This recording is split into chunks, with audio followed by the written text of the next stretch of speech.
The theme today is building community through mental health advocacy. We're here for people that have a mental health condition. Oh, by the way, it's really quite common. But there is help out there. There are people who will support you. There are people who care about you. And a lot of our friends are people who also have loved ones with mental illness.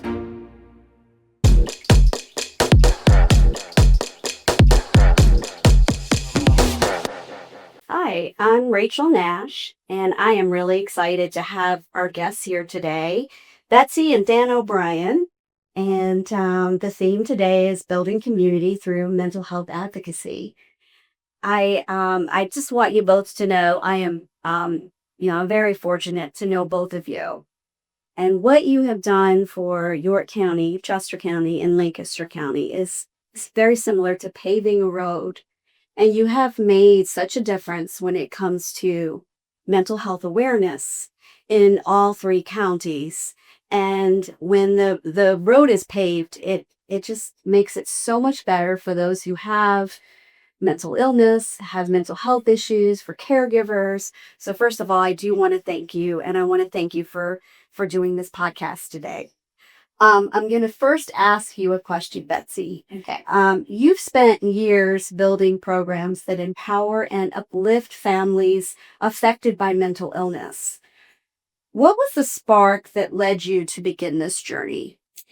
So I want to just correct a little bit. I didn't necessarily build the programs, but we made sure that the programs that were developed by NAMI National were available to everybody. And so I was in charge of program outreach and delivery. But what started this for me, Rachel, was the diagnosis of my son, who lives with a mental health condition. He lives on the autism spectrum, and he has an intellectual disability. So once those things all became apparent to us, we wanted to do everything we could to make sure that we understood what was happening for him and put our expectations in the correct place. I mean, it was a real journey, and we started little bits. And we started our journey with education we received from NAMI. Wow. Yeah. Awesome. And Dan, you quietly and powerfully stood by Betsy in your work. What inspired you to dive in and stay committed for all these years? Well, primarily it's because, again, it's NAMI, and NAMI just taught me a lot. It taught me a lot of how to de-escalate situations with my son when he was out of control. When he was younger, I was the typical man, and it was like, okay, pull yourself up by the boots. You have to be better controlled. You cannot have all these anger issues. And we first started with a small course that we taught, which was similar to the one we teach for parents in like the year 2000. And that really taught us a lot about our son and how to communicate with him. So that's how we got involved in NAMI, because we really don't want anybody else to go through what we've gone through. But he has always been, he's not going to ever toot his own horn, but he has always made sure that I was able to get to places that I needed to be for work if I was helping someone. And he's a wonderful volunteer. He just dove in. That we both love this child very, very much. And it didn't take him long to be convinced that there's something wrong. There's something wrong. Let's rally around him as a team. Could you explain what NAMI is for our listeners? Sure. NAMI is the National Alliance on Mental Illness, and they are a national organization, and they have 655 affiliates across the country. And so there's a national organization, there's state organizations in each state, and then there's affiliates. And I used to work full-time for NAMI South Carolina as Director of Education Programs, making sure that all of the affiliates had the programs and the trainings they needed to be able to be there for people. We currently are and always have been involved with NAMI Piedmont Tri-County, which is the Tri-County of Chester, Lancaster, and York counties. Okay. How did your personal experiences as parents shape the mission and values behind what you built? Well, I think both of us, first of all, are crazy about each other. So we have a great relationship. And I think we both have passion for, we feel bad for people who are suffering. And we could see that our son was suffering. And we would say, some people, why me? Why did this happen to us as a family? Why did this? But then I would say, why did this happen to him? So how can we make his life better and our life better at the same time? And we just learned so much from NAMI. And the big thing NAMI taught us really was, okay, you're going to get some unexpected behavior. Don't get upset about it. Just try to stay cool, calm, and collective and try to understand. And that's what NAMI helped us it helped us try to understand how to deal with our child. And in fact, the first class when we moved up here from Florida, Betsy said, I'm not going to get a job until I find where I can get some help for my son. So she went into the mental health office locally. And then we heard about NAMI, and NAMI seemed to be, oh, wait, this makes sense to us. And they've really helped us a lot. Did you realize it was going to, that you learning, that it was going to open the door for so many other people to feel safe and to learn as well? So once we learned what we needed to do, and it has been a journey. So every age, that every year he was getting older, every grade he advanced in school, it was new challenges with new teachers and his development. But we felt like we were really scratching the surface and, digging our way up and out. We never wanted anybody to have to do that from here. We wanted everybody to be able to start from here. So if we could share one or two things with people to sort of shortcut them to some care that they needed, that's what we wanted to do. So Betsy, when you think back to the early days of NAMI Tri-County, Piedmont Tri-County, what were the biggest obstacles that you faced and how did you overcome them? So years ago, and everybody's going to remember, we didn't talk about mental health and mental illness. It was really like under the rug. We didn't share what was going on because there was so much stigma attached to people that lived with a mental health condition. Were they all going to be murderers and thieves and all those things that people would just be like afraid. Like, we didn't talk about it. But there are so many things. There are people that have serious mental illnesses. There's a very small percentage, 1% to 3% of people who are violent and commit crimes related to their mental health condition. So what we needed to do was let everybody know it's not a scary thing. It's very common to have a mental health condition, and we need to tear down that stigma so that we can start talking about it and not feel like we're ostracized because we have a child or we live with a mental health condition. We had to reduce the stigma. And one of the things we had to do in the Tri-County and all over the country was let our voices be heard. Share with everybody, hey, we're here for people that have a mental health condition. Oh, by the way, it's really quite common. So if 1 in 5 adults and 1 in 6 youth have a mental health condition, a diagnosable mental health condition, it's pretty common. You think about if you're in church or if you're in a movie theater, if you're in a classroom and you do that 1 to 5 or 1 to 6, there's a lot of people that are in there with a diagnosable mental health condition. Let's talk about it. So it took some time to get that out. So, right. Excellent work. I know it feels in York County where I live that people are much more open, which is so important. And then when people are open, they're more apt to find more people that deal and feel shame. So Dan, watching this movement grow from kitchen table conversations to real programs and support systems, what has that transformation been like for you? It's been tremendous. And just to let you know, I have depression and I have anxiety, and I think that's because of my son. A lot of that is because of my son. There were times when he was young, I just felt hopeless. Right. I had no idea what to do. I had no idea. What do I do? What do we do with this boy? So it's just been the big thing is the word getting out. When we first did this, when we were first with NAMI local, I was the secretary for 3 years. I was the vice president for 3 years, and I was the president for 3 years. And Betsy was right behind me.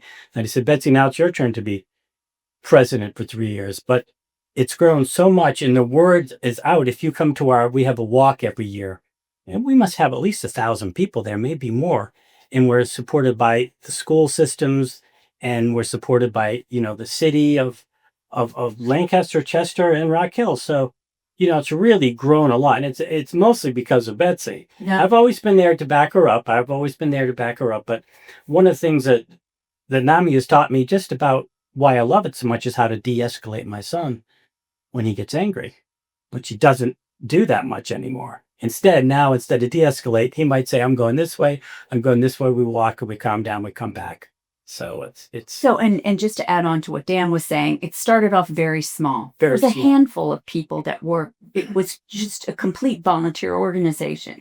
And then we had a staff member, we had a little walk, and we had a staff member. And then it became a couple of staff members, part-time staff members. And now there's a staff member in each of the 3 counties. We have an office in each of the 3 counties, and that is not all my doing.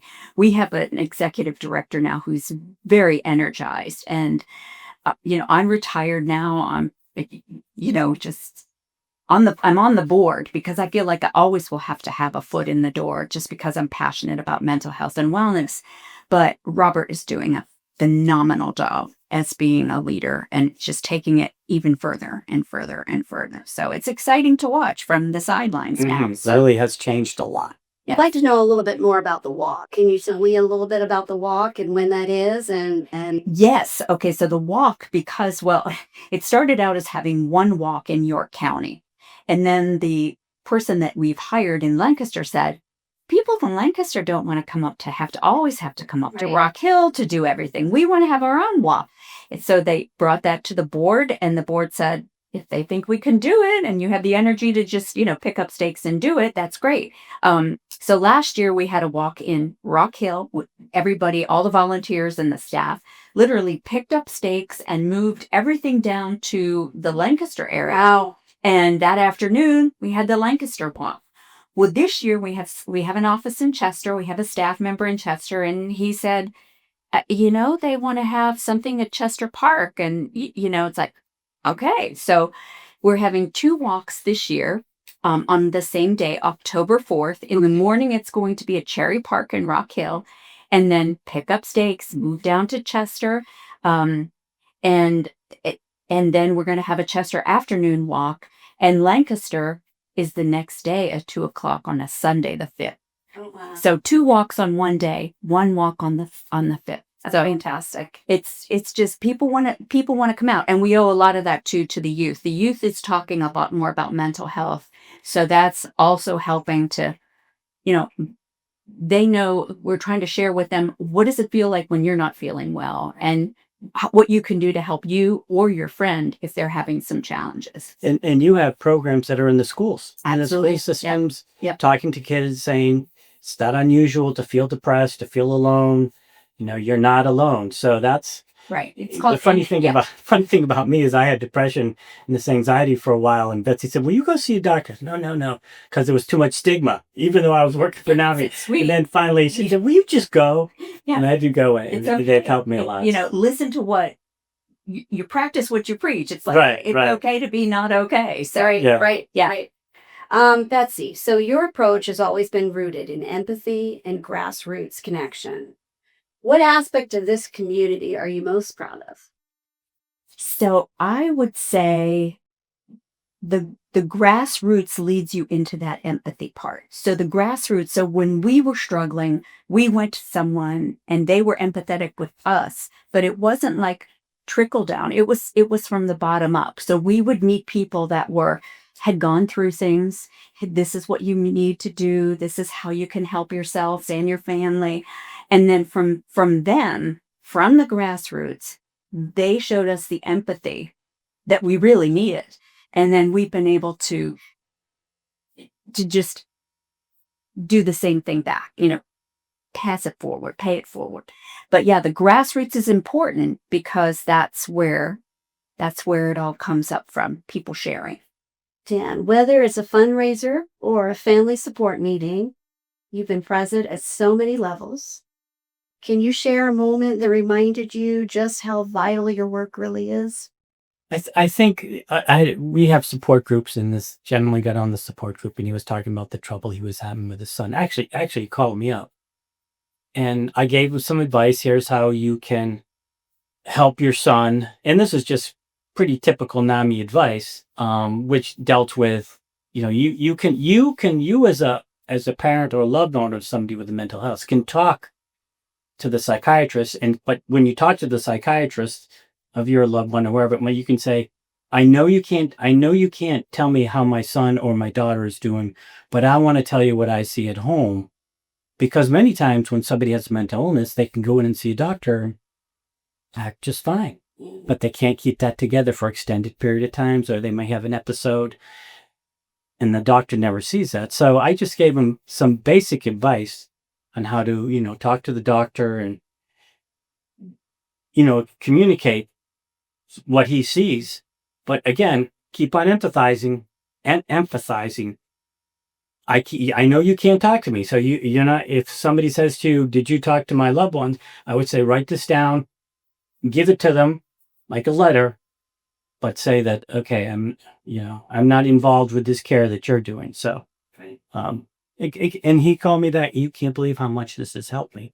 Weeks later. No, not every episode ends like that, because it can be really tough, but our support groups that we have are just fantastic. And I run a support group for people who have mental illness, because I have depression and anxiety, and people who live with somebody who has a mental illness, because my son has schizoaffective disorder and learning disabilities. So, and I get a lot of advice. I don't want to say advice, a lot of ideas from people. Have you tried this? Have you tried this? Nobody forces anything. Mm-hmm. The parent or the loved one knows more about their loved one than anybody else. So, you have to do what's right for yourself. So that's a very good point. Yeah. That's sometimes missed, but that is a very, very good point. Thank you for sharing. Betsy, you were a player in developing the mental health court in York County. How did you make that happen, and what impact did it have? So I was a part of this. It was actually the judge that could see that in York County, there was a drug court, but there wasn't a mental health court. And so many behaviors that people may display when they're needing medication or needing mental health care, it occurs, this behavior would occur, and law enforcement would become involved, right? So the judge came to NAMI and said, can you help us advocate for this mental health court? And it made perfect sense, because the last thing in the world we want anybody to do is end up being incarcerated for a behavior that was a symptom or of their mental health condition, right?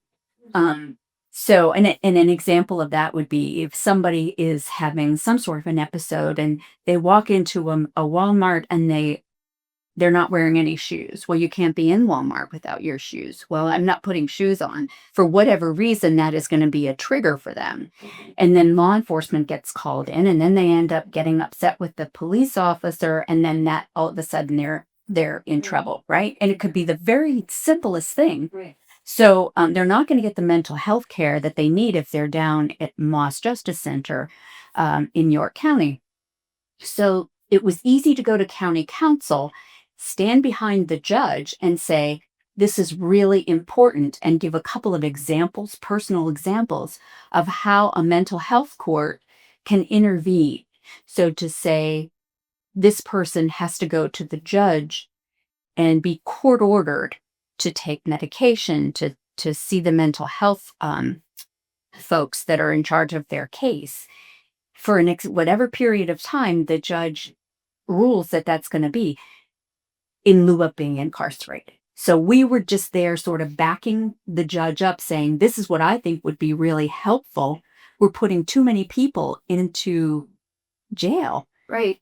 And it's a symptom of their mental health condition. We need to be able to offer treatment under court orders. And a lot of people, with the mental health, they'll take alcohol or drugs to they think it relieves their symptoms, and it does. But then it can also escalate their symptoms as well. It is better if they go to the court, and you have to show up every week, and you have to prove to me that it's a lot cheaper to say, just come into court, show me that you're doing this, instead of spending all the money in jail and all the other things that can happen. And every treatment plan would be different. So if someone needs to be in there every week to make sure they don't fall back into, whatever, if they stop doing the mental health treatment, or if they're not going to the therapies, that whatever it is that's their treatment plan to keep them from going to jail, it's different. So it was an easy thing for us to say, hey, we're in, we're all in, because we would never have wanted to see our son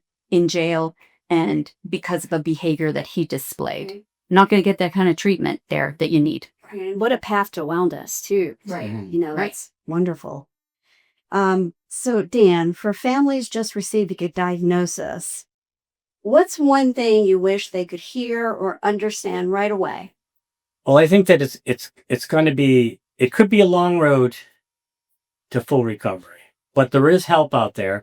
There are people who will support you. There are people who care about you. And I have to say, a lot of our friends are people who also have loved ones with mental illness.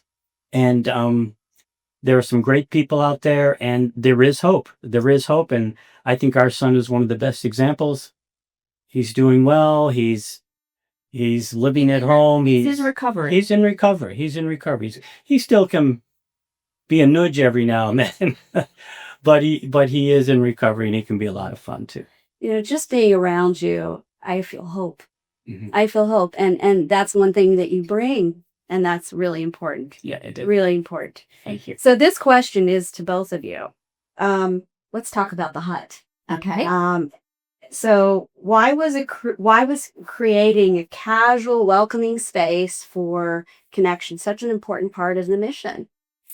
So this was a brainchild of one of the staff members that I was the executive director at the time for this local affiliate. And she came to me and said, we need a place where people can come, that they're not they're not being judged, that they are able to just be themselves and come in and have a cup of coffee, meet with friends, have an activity. We need a place where people can come. And so it was a wonderful idea. And we wrote a grant, and we found our office, and we said, okay, 3 days a week from 11 to 3, Monday, Tuesday, Wednesday, in Rock Hill off of Oakland Avenue, we have a place called the Hut. And it is just, nobody's discriminated against. It's open. It's, you just be yourself. Yeah. And so that was a really good part of, we're anti-stigma. We are just, this is just who we are. And it's okay not to be okay. If you're having a bad day, that's okay. Talk to us about it. We have people that also will come in and this is their first visit. This is their first time talking to somebody, but they've seen who NAMI is. They've heard about NAMI, and they might be coming in either for themselves to find a way to get some care, or they might be coming in for a family member or a loved one. Hey, how can you help? And then they can share, because I'm now no longer there, but they can share support groups that we have. They can share all of the different activities that are going on. There are support groups for youth that are there weekly, and they have an autism group that meets. I mean, there's just a lot of things going on at the Hut. So it's really gotten big. Definitely. I've been there. Very safe space. I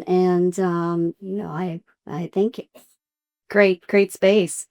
So Betsy, so you've always emphasized that advocacy happens at a personal level. Why is grassroots advocacy so powerful in the world of mental health? So the advocacy piece, and everybody has to get there when they're ready to be an advocate. So you have to go through different things. You have to go through a little bit of grief that things aren't well, or what they weren't expected to be. Okay. And you get through that, and then you're at the point where you're going to advocate. You're going to say, okay, I want to tell everybody that this is okay, that your child can do better, that these are things that can happen and help. So the advocacy, even at the government level, is really important. So you start off small, grassroots up, you start advocating locally, then you can say, oh my gosh, this is an important issue, and they're taking this up maybe at the state level. I want to share why this is important for the people that live with a mental health condition and why we need to have this service continued or why we need to create a service. And then you can take it even to the national level, right? One of the big things that NAMI was involved in was creating the number 988, which was like the 911 for getting help through law enforcement. If you're feeling low, if you know somebody who's having a difficult time or feeling suicidal, they can call 988, and there's a voice at the end of that call. It's not AI, it's a real person that's going to talk to them and make sure that they don't need a wellness check from someone in their community. It's a way to reach out. All of that was done through advocacy, saying, we need this for people who are having difficulty. Because sadly, there's not a lot of doctors, there's not as many therapists as we need to support people in the community. You need to have a centralized place where people can talk and be heard. And NAMI really, really advocated at a national level for that. And we were all very, very important, very, very engaged in that. That is true. And it's nice that there's a human touch, that there's a human on the other side of the phone. Right. And that's where a lot of the empathy and understanding comes in. Right. Yeah. So, because loneliness coupled with depression and anxiety is not a good thing. Right. So Dan, from your perspective, why is it important that individuals and families keep sharing their stories? We want people to realize it's not uncommon. It really isn't uncommon. When we first had it, right? When we first realized our son had issues, we were thinking, oh my gosh, this is unbelievable. There's so few people that have this. Excuse me. So it was just one of these things that we just said, we felt like we were alone, more or less. Mm-hmm. And then when we came to Fort Mill, all of a sudden, there's this group called NAMI, and we didn't know anything about it. We knew nothing about it. Mm. And, it just, again, we realized we're not alone. You're not the only one out there. There are a lot of people who have these issues, and a lot of people who have loved ones who have this issue. So we reach out to everybody, and a lot of people have children, young children, and grandparents that have these issues. So it's not uncommon. A lot of people hide it, especially anxiety and other things. But there is help, there is hope, and there is a way to make you feel better, much better family life. Everybody gets along better. It's just very, very helpful. It's really taught me a lot about how to de-escalate things with my son when he was really young. So I'll give you just a simple example. We were driving down the road one time, and this car goes by with a boat, and he starts getting real upset. Why don't we have a boat? That doesn't bother us. For us, that's nothing that we don't have a boat. We don't have a boat. But instead of me saying, well, we don't have a boat, so it's too bad. It's like, I can understand that. I wish I had a boat too. When I grew up, I had a friend of mine that had a boat, and I always wished I had a boat. So I can empathize with you. It was kind of tough, but I did okay. I mean, I don't have a boat now, and they are a lot of work, but I understand why you get upset. So I have much more empathy for situations that get him angry. So another thing too is that the minute you tell your story, once you get to that place where it's okay to, you come out of the denial and that what's everybody thinking about us or whatever, because you're there for a little bit. Once you start sharing it, you find out that people will just open up about things that are going on in their own personal life. Or I have a friend who's going through this. Can they call you? People, when you share, they share. Right. Yeah. And that's one of the most beautiful things. The most beautiful thing about advocacy is connecting. Yeah. Relationships and connecting. Right. So people feel better about themselves and they feel less alone. Right. Betsy, if you could change one societal attitude about mental illness instantly, what would it be? just the whole destigmatizing thing. It's not, oh, they're so crazy, or that whole, that it's, I live with heart disease. So I'm not stigmatized for having heart disease. But if I had schizophrenia, would I be stigmatized for that? So I would take the stigma right out of it. It's just like any other illness, any other illness. Right. Let's talk about it. So, Dan, for people who want help but don't know where to start, what is the simple first step that they could take so they have an ally? And first of all, they have to realize that they need help, Okay. right? And they want help, which obviously what you're talking about. And they can go to NAMI.org, which is a national organization, and they can say, well, I live in Indiana and I live in a town there. Is there a NAMI organization there? And there's a good chance that there will be, or in the next county. So I highly recommend that they contact their local NAMI. I'm going to give you one thing that happened to, I have a loved one, a relative who was having a crisis, and her husband called me up and he says, I'm having, your loved one, Dan, your loved one is having a crisis. What can I do? I said, here's what I'm going to do. I'm going to look up the local NAMI organization. I'm going to contact them. Then I'm going to get back to you. So I looked up the local NAMI organization in their state, far away, found out where it was. And I called up. I said, can you recommend any psychiatrists, or which hospital should this person go to? This hospital over here, where? Okay, here's what you want to do. Gave me some great advice. Called up the loved one, said, here's what you need to do. Contact this person. They and also this was a doctor that they recommended. So, it was like, oh, and then I called them back later. Oh, they're doing well. They're there, and everything's going fine. That's wonderful. That's wonderful. Now, for both of you, how have you supported each other emotionally through the most challenging moments of this work? Well, I used to say, I think it's like 9:00 at night. I think I'll go up for a loaf of bread. You don't mind if I go up for a loaf of bread? And you better come back. Yeah. He just joked around. Yeah. So we sometimes joke about some of the things it's the that we sense of do. humor. Yeah. But we tag team a lot. Like, if he can tell that my frustration level is getting, or mine is going up, we say, I got this. you just go for a walk. Very rarely do we both jump on him. It's, I've got this, you've got this, and it could be just a tap to one of us to just, I can see that you're not in a good place to just deal with this at this moment.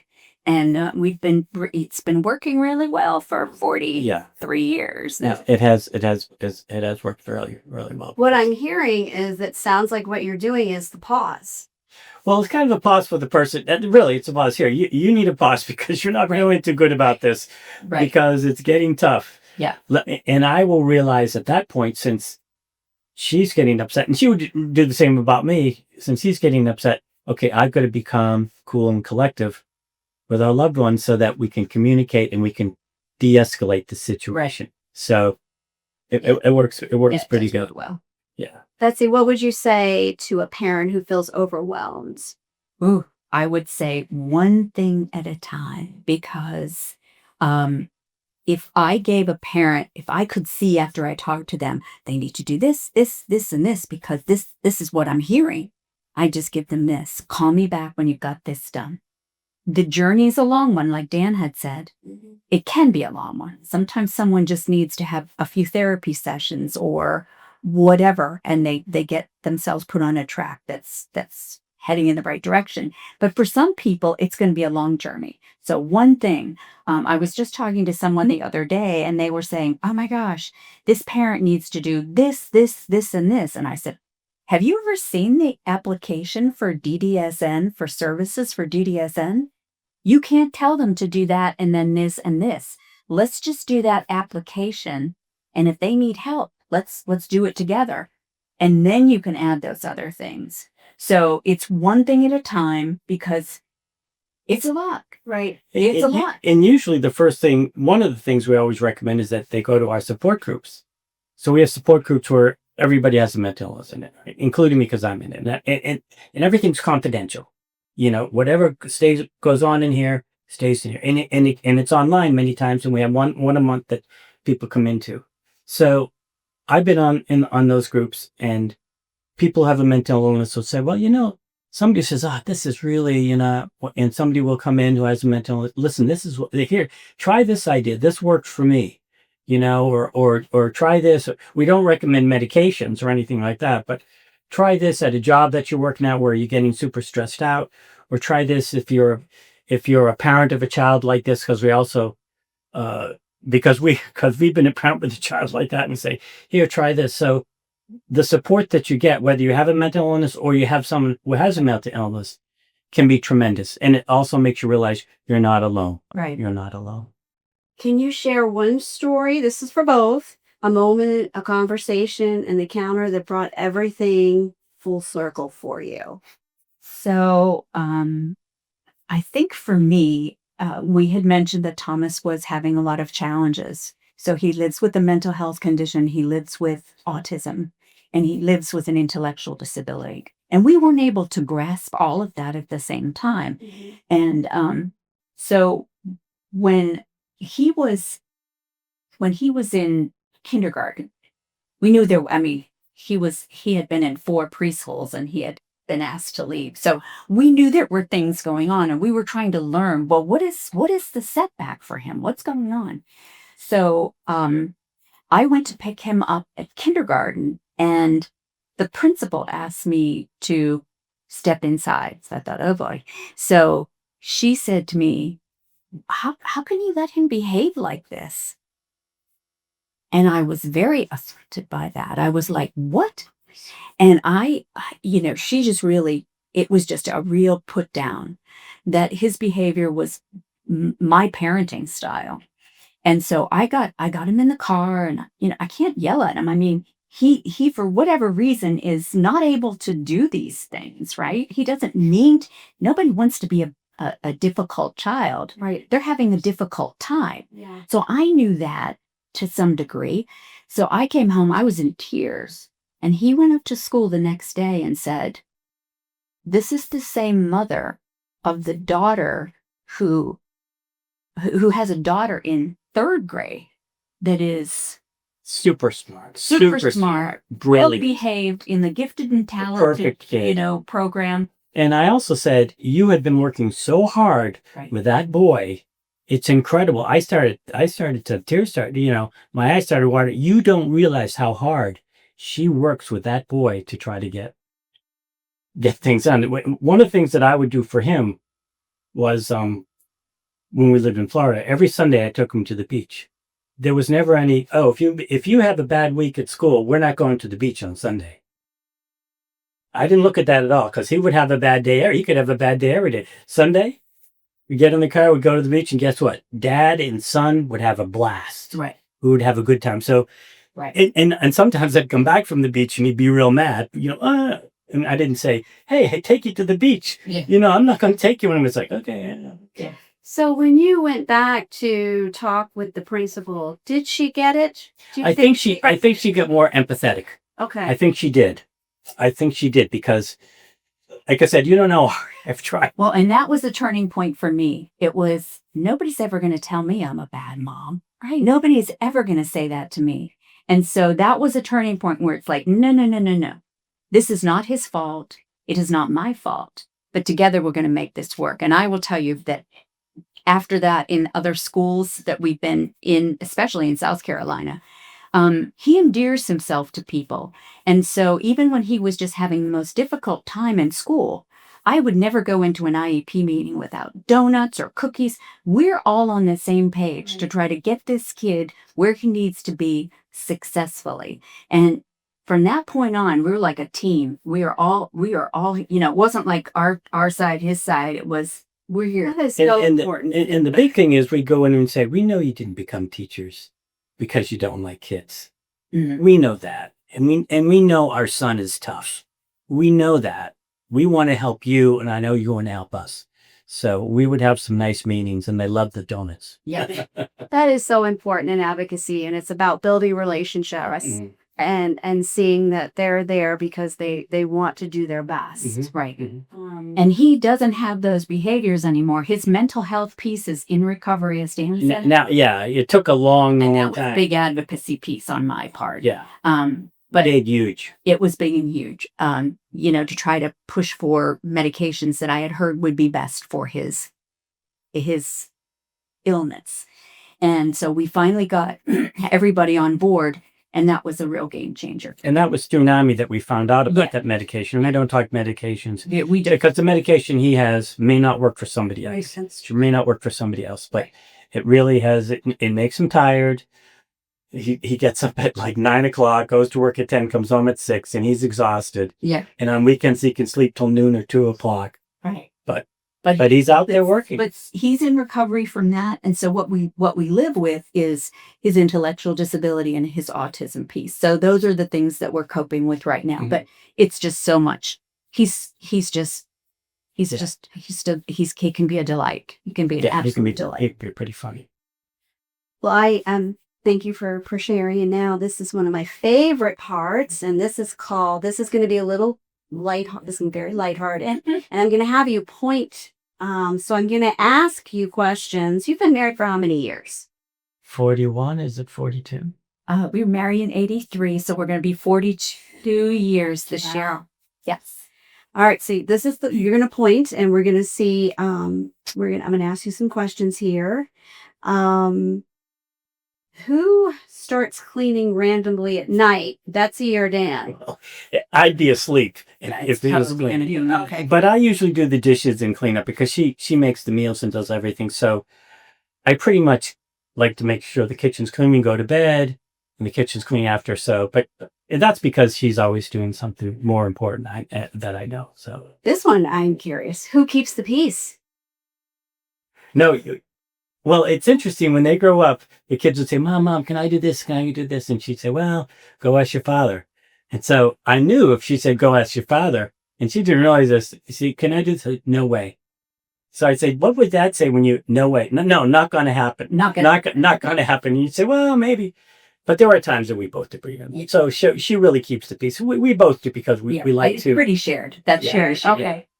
And I actually heard that before. It sounded Yeah. a great team. Great team. You're both a great team. Who's more organized? Oh, yeah. Okay. No ifs, ands, or That's, buts. that's me. Oh, who misplaces their phone more? Oh, I don't know. Oh, it's me. It's me. It's you. It's usually him. Who's the crier at movies? Sometimes I cry at movies. I can get for credit. Even movies I've seen before, but not a heavy cry. Yeah. We both do, but it just depends on the movie Yeah. and what the topic is, I Yeah. guess. Who's the better driver? I think you are. Yeah. Okay. Who's the family softie? That would be you more than me. You think? Yeah, in a way. We're both pretty much on the same wavelength. Though. That's true. It's very rare that we would say this and you. What did you just? Yeah. Yeah. So. I think it's a shared thing. Who's the better cook? Oh, she is I by think far. big me. Who laughs louder? He did. Don't do it. Okay. Who always drops everything to help? I think both of you, but you both pointed to the other. I think this one's evenly split myself, but I'm going to ask it. Who's the real driving force behind your work? We're both into it. Yeah. I mean, she obviously has much more knowledge, and if I can't answer a question, say, "I'll get Mom. I'll get my wife to give you a call and Right. give you some advice at that, so she'll get it. So she'll get it correctly from you." All right, so now I have some short questions for you, and this is also one of my favorite parts of the interview. Coffee or tea? Coffee or tea? Coffee here, Coffee. tea here. Early bird or night owl? You're more of a night owl. I'm than more I of a am, night and I'm not an early bird anymore. When I worked, I was because I had, He's neither, actually. yeah, neither. Yeah. Yeah, Beach or mountains? I love the beach. I love the ocean. I'm probably more mountains. Really, I'm really surprised. Sweet or savory? Savory for me. Sweet. Yeah. Not too sweet, huh? Not rich chocolates. Cats or dogs? Yeah. We have 2 cats. Okay. As you well know with your cats. Yes. Silence or music? Music, we used to have music on all the time in our living room. But it was classical, so it was soft. It was soft music. You know, our son used to get really upset at us talking at night. So we would sit downstairs. We found out we'll turn on the classical music, and we would just read, and he would calm down. So to this day, he might be listening to rock, or he might be listening to rap. If we put on classical, we go, "What do you think of the classical?" "Oh, it's okay. It's okay." Staycation or a road trip? Road trip would be Yeah, better. road Yeah. trip. Summer or winter? Summer for me. I do love my snowstorms, don't You I? do like. I love my coats. I love my sweaters. So I do like winter. Comedy or drama? Comedy. I like comedy, although I'm not big comedy, but I do.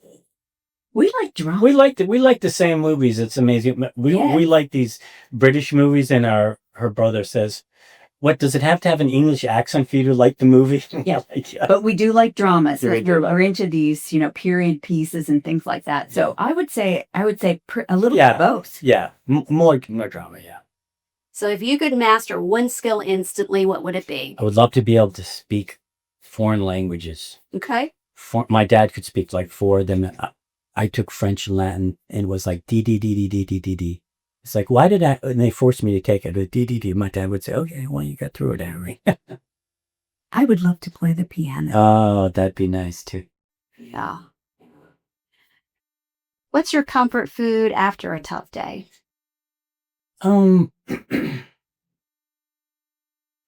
Tough. Ice cream would be nice. I don't eat that much ice cream anymore, but ice cream is nice. Comfort food after a tough day. A casserole. Sarcastic. What's something that surprises you about each of you? You know, it's surprising, but it's nice. We are both interested in a lot of similar things. We can go to the museum and we can go through everything. Then we have to say, we got to move a little faster because we'll never get through this in time. So that is just something that I think that interests. I think one Both of the of us. things that really surprised me, we're going back, but we had to go through, when we got married, we had to go through a pre-Cana class, which is with the priest, asking questions, just to kind of let us know if there were pitfalls about parenting, about religious things. What is your name going to be after you're married? Yes, are you Which was not an issue, husbands? Yeah. but it wouldn't have been an issue no matter what. What I thought was so fascinating was, even though we were raised in different parts of the country, we really were so similar in the things and that just, because you're nervous about that. It's like, I'm going to find out something that's going to be a problem. Right. It really was, that was a big surprise that we were not going to have a lot of problems here. No. What's a little quirk that the other has that makes you laugh every time? Well, we call each other like silly names all We- the time. we do call each other. We have some Silly. corny names. We're not gonna- things. We're not going to that's get. okay. Yeah, But we but can say do- some ridiculous things to each other. And I do make you laugh about some silly. Oh, things. yeah. And my sister set us up, and she said, Betsy wants to go out with you. And she said to me, Dan wants to go out with you. And so one night she was annoying me. And I said, we were married. I said, if I only hadn't listened to if I only hadn't felt bad for you because you wanted to go out for me, if I only didn't feel bad for you, and I said, okay, I'll go out with her. And we laughed. Then she says, so It was what? a total fix-up. We weren't the least bit interested in one another when we first met. And Well, okay, I'll go. each one of them said, he wants to go out with you. You want to go out with him. I'm like, okay. And then we were found the out same- later, after Yeah. we were very much in love with each other, that it was a total fix-up, and neither of us knew. If you could swap lives with someone for a day, who would it be? Oh my goodness. I don't know. Well, this is quick. I'm not going to talk about religious figures or political figures. Although it would be interesting to maybe not swap lives, but to spend a day with George Washington. Okay. You know, I didn't realize that he really wanted to attack in New York. He said, we got to go attack in New York. And it fascinated me that the other people around him said, no, this isn't a good idea. New York attack is no good. Mm-hmm. And he said, oh, I guess you're right. I mean, he did. And they said he would have lost the revolution during that battle if he hadn't listened to his advisors. Just, he just always fascinated me because of that. That is such a good question. Nobody comes to mind that I would want to swap.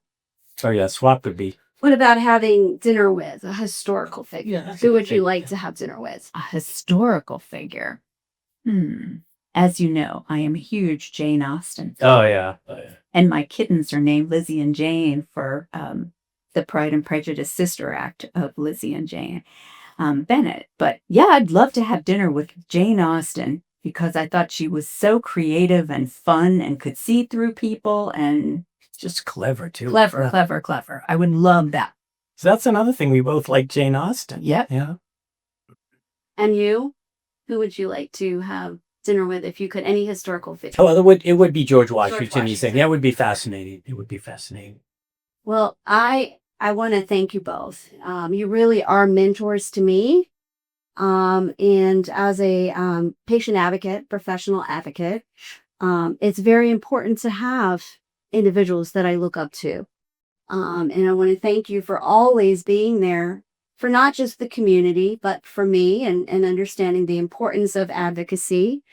So thank you so much for taking the time to do this podcast with me. And on behalf of Business Club, I'm very thankful as well. So thank you. Thank you for the advocacy you do. That's Right. so important. And for That's- the opportunity to just kind of share a little bit. Yeah. Thank you. Thanks is wonderful. Thank you for coming.